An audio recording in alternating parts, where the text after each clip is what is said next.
Hello, I'm Phil Nottingham, and welcome to another edition of Whiteboard Friday. Today we're going to be talking about YouTube opportunity and YouTube keyword opportunity.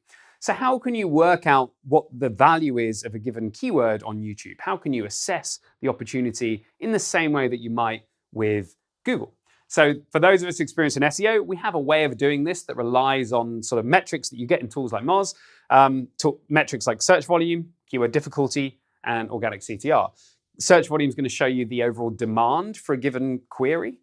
Keyword difficulty is going to tell you about the competition. And then organic CTR is going to tell you about the overall value relative to other keywords. So how can we kind of think about this in terms of YouTube?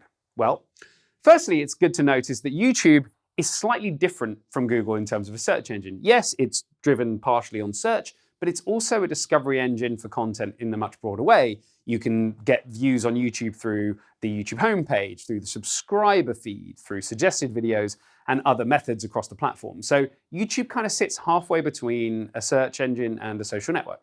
And so therefore, when we're thinking about these kind of metrics that we might traditionally, in terms of Google search, use to quantify the value of a given query, we need to kind of adapt them and think slightly differently to find analogous metrics that apply to YouTube across the board. So firstly, search volume. Now, this might be useful for Google. It's not actually that useful for YouTube. One, we have no way of actually knowing the search volume on YouTube. Google doesn't provide this information. There are tools that claim to be able to offer this, but in reality, what they're offering you is kind of an approximation based on other variables, nothing that actually reflects the genuine search volume. And more broadly, for most channels that get lots of views, the search is not the means in which they capture most of them. They will capture most of those views through other aspects of the YouTube platform, with search being perhaps one of many systems and feeds in which they can actually generate views across their overall channel. So search volume only tells us part of the story. So we need to think slightly differently for YouTube. So we can, instead of thinking about search volume, we think about a different metric. Now, what we have with YouTube that we don't have with Google is information about the amount of people that have watched a given video and the age of that particular content, and also the number of subscribers. And we can use these particular variables to tell us a story that we otherwise couldn't on Google. So for search volume, the metric that we should care about, the analogous metric, is MMVV, which stands for median monthly view velocity. Now, we get this metric by essentially finding the top 100 videos for a given query and looking at how many views they have got per month, and then finding the median. So the median rather than the mean, because that removes the outliers. And this is going to tell us really what the demand is for a given keyword over time, taking into account all of the different areas in which views can be captured from the YouTube platform. So that's essentially how we're going to measure demand.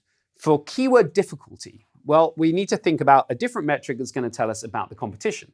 And luckily, with YouTube, because we get the subscriber data, we can rely on a metric that is median subscribers. Now, median subscribers is a proxy, but it kind of tells us roughly how much competition there is for a given keyword. So if we go and get the top 100 videos and we look at the average, the median number of subscribers those videos have, it's going to tell us roughly how difficult it's going to be for us to rank. Because if we have a fresh channel and every single video on there has lots and lots of subscribers to the channels, it's going to be very difficult for us to be visible. Whereas if perhaps it's filled, the ranking videos are largely from channels that don't have as many subscribers, it's a bit easier for us to probably fit in. So this kind of tells us how hard it is to be visible for a given topic. And then lastly, organic CTR. Well, this tells us roughly the value of a given query compared to sort of the paid search demand, the other sort of keyword features and stuff that appear on the SERP. Well, how can we think about sort of the value in terms of YouTube?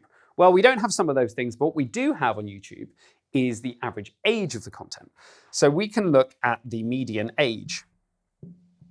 And this is important because if a given video is going to be visible for a long period of time, you're going to be able to get more views over time. Whereas if the average age, the median age of content is essentially only a few days or a few months, you really have a very short window in which to actually capture views before just the general churn and the freshness means that your stuff isn't going to be as visible anymore. So if you find queries that have high median monthly view velocity, low median subscribers, and a long median age, that's indicative of a very high level of opportunity where you might be able to rank, be visible, and get lots of views. So that is the way in which you can really quantify the value of different keywords on YouTube that you might want to create videos for, rank for, and get lots of views.